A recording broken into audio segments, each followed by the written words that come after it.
sejarah karpet merah ini, di depan saya ada karpet, saya terangkan. Karpet merah selalu dianggap disediakan untuk pemenang. Artis hebat, karpet merah presiden.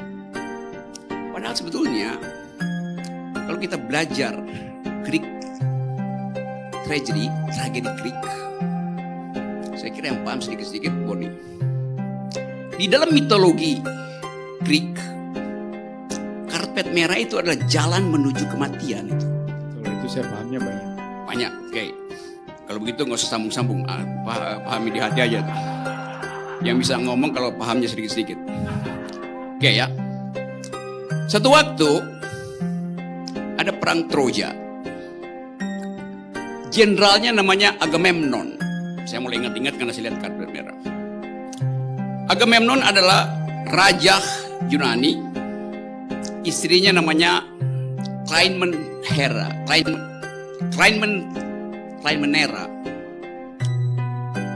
Agamemnon memenangkan perang di Troja. Anda bisa baca perang Troja itu. Nanti cariin buku, kasih pada Erick Thohir supaya dia baca itu. Waktu Agamemnon pulang ke Yunani, Trojan Horse, sebagai pemenang, dia disambut oleh istrinya tuh. Istrinya bilang begini, "Hai rajaku, berjalanlah di atas karpet itu supaya kakimu tidak kotor." Gitu. Agamemnon mencurigai istilah itu. Karena dia merasa ada sesuatu yang gak beres. Kenapa istri saya begitu sempurna mengucapkan itu? Di ujung karpet, Agamemnon ditusuk oleh selingkuhan istrinya. Karena istrinya tahu Agamemnon berselingkuh juga.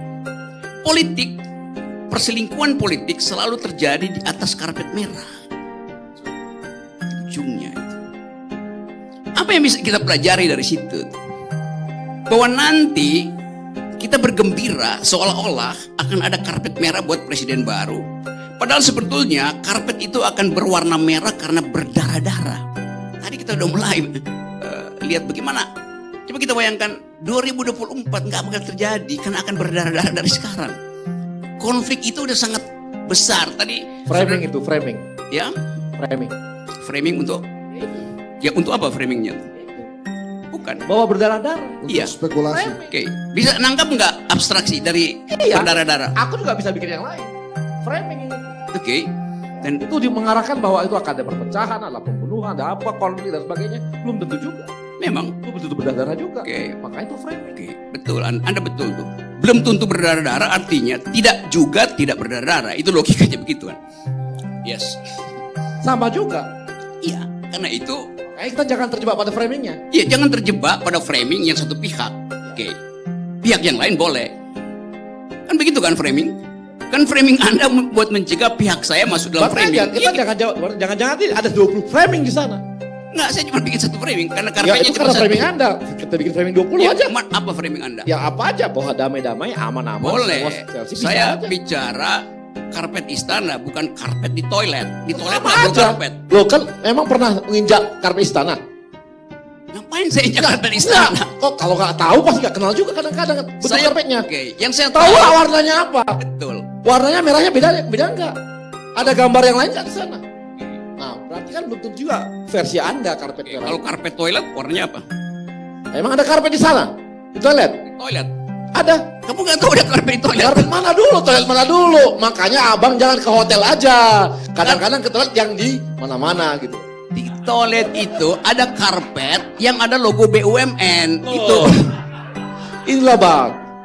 Itu artinya bagus. Di mana-mana ada BUMN. Keren itu BUMN itu. Coba tuntasin analogi tadi itu ya. Ya karena itu framing itu saya atasi dulu ya. Ya bagus itu. Framing abang gitu aja lah. Gitu aja. Klaim dulu. Biar dia terusin dulu. Selesaikan. Oke, saya lanjut perlahan-lahan. Kenapa dia bakal berdarah? Karena kelakuan elit yang tadi bikin barrier 20%. Kalau nggak ada itu, Prabowo nggak semacam kehilangan arah mondar mandir kemana-mana. Kalau nggak ada itu, nggak ada Ganjar yang dibully itu. Karena ada. Cuma itu aja bang, yang lain sebut dong. Anies kayak yang lain sebut dulu dong. Apalagi itu. Tambahin aja sendiri. Abang sendiri lah tambahin lah, biar enak. Oke, saya tambahin ya. Tambahin lah, biar enak. Semua disebut bang. Oke, saya tambahin berapa Anda? Ayo juga bang. Oke, saya tambahin. Hensat bang, tambahin bang. Saya akan tambahin itu. Anies tidak mengucapkan soal 20%. Karena memang dia nggak punya tiket 20%. AHY mengucapkan 20% dalam upaya untuk meminta nolkan itu. Beda. Udah, dapat ucapan saya. Anies bahkan minta resmi dari BUMN nggak dikasih, apalagi nyogok. Anies pernah minta? Anies pernah minta nggak? Hati-hati. Mana menjawab sesuatu yang udah ada di koran. Itu bukan Anies. Anies bukan bos. Siapa yang minta? Anies bukan. Tunggu, saya minta siapa? Yang minta siapa? Siapa? Dia minta siapa? Coba. Ya, dengerin itu aja. Iya, itu bukan Anies. Iya, bukan Anies, udah. Ya udah, jangan dijawab terus. Gak Karena selesai. itu, jadi kesulitan kita adalah bahkan membaca simbol nggak bisa itu. Tentu aja Anies nggak mungkin datang pada Erick Thohir. Lah bang, itu kenapa? Emang dia bukan gubernur? Banyak gubernur minta kemana-mana bang. Di dalam praktek yang sudah kita baca itu ada krisis soal Formula E.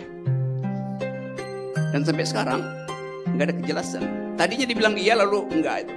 Tapi lupakan Anies dulu lah. Iya, Dan saya kira Anies dari pantas. awal saya mau lupakan. Anies tapi dia pantas minta. dilupakan. Anies pantas dilupakan. Udah titik. Nah sekarang saya mau kembali ke analogi karpet merah. Itulah, saya- Karena bagian nanti saya. saya mau Nih, respons. nih, nih. Saya mau respons. This is my part. Oke. Saya lanjut ya. Kan tadi pertanyaan Sinulinga. Apa yang akan membuat karpet itu berdarah? Yaitu threshold 20%. Bisa dikomplain? Sebelum saya terus. Terus aja. Yes. Okay. Jadi di situ battlefieldnya di situ. Dan itu yang kita minta masyarakat sipil menerangkan mengapa Pak Jokowi nggak mau cabut itu. Anda akan protes itu DPR, itu open legal policy, itu Mahkamah Konstitusi. Sekarang ada problem, ada perkawinan. Satu waktu misalnya iparnya itu makan malam dengan Pak Jokowi. Bang, jangan Nah, saya mau you berjanji Enggak, tadi nggak menghalangi saya bicara. Oh iya, iya. Berhenti aja udah ntar. Lanjut ya. Ya terus. Ada makan malam, terus Pak Jokowi dengar di LC. Itu di LC masih diomongin ya soal judicial review. Terus kata Pak Ketua Mahkamah, iya kami lagi berpikir untuk ya kira-kira membahas ulang. Karena memang tekanan publik besar sekali Pak Jokowi itu. Pak Jokowi tatap iparnya itu. Terus Pak Jokowi jatuhin sendok peng. Sebagai tanda bahwa Jokowi nggak setuju. Framing memang.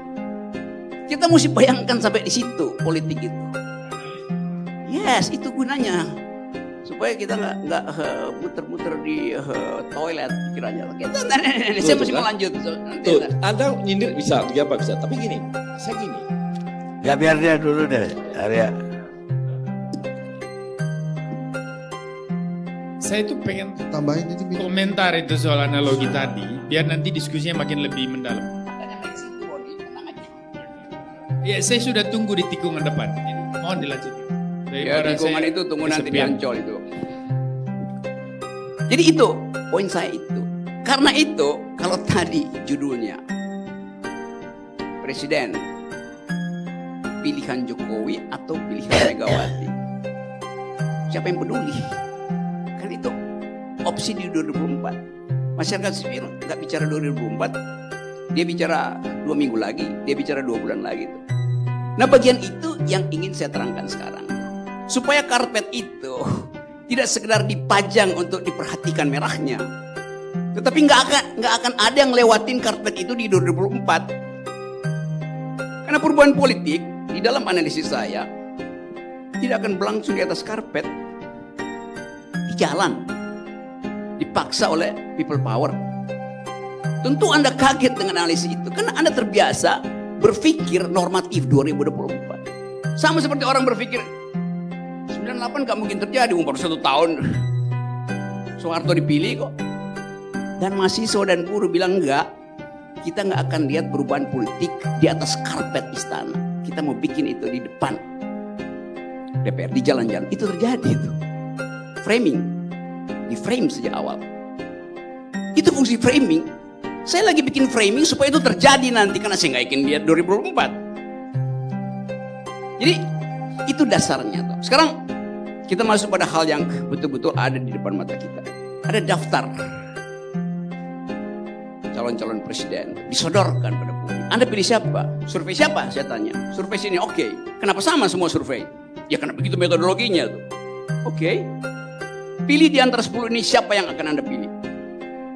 Saya bilang, jangan 10. Setiap orang berhak jadi presiden. Kenapa cuma 10? Nah, hanya itu yang terjaring. Oke. Karena hanya itu yang terjaring, maka pertanyaannya bukan siapa yang akan Anda pilih. Siapa yang akan Anda coret pertama dari daftar itu? Jadi saya akan kampanye, daftar yang ada, mau siapapun namanya di situ, publik pilih siapa yang Anda coret pertama, bukan siapa yang Anda pilih pertama.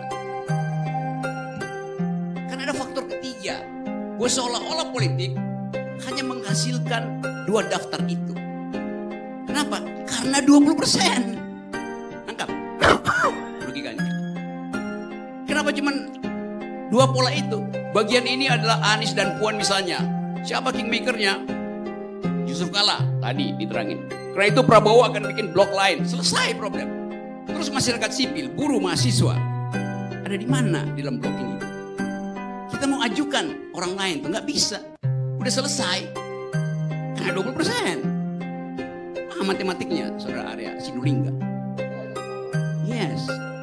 Kalaupun Anda ngomong, Anda nggak bisa bantai itu. Jadi sekali lagi, kita mau ucapkan demokrasi di dalam pengertian yang paling dasar, free competition. Karena itu intinya kan. Jadi kalau Anda ngecap soal si ini, si Ganjar, si ini, mau Anies, siapa segala macam itu. Kalau nggak dimulai dari free competition, garis start yang sama, artinya kita akan masuk pada jebakan seperti Agamemnon. Terima kasih.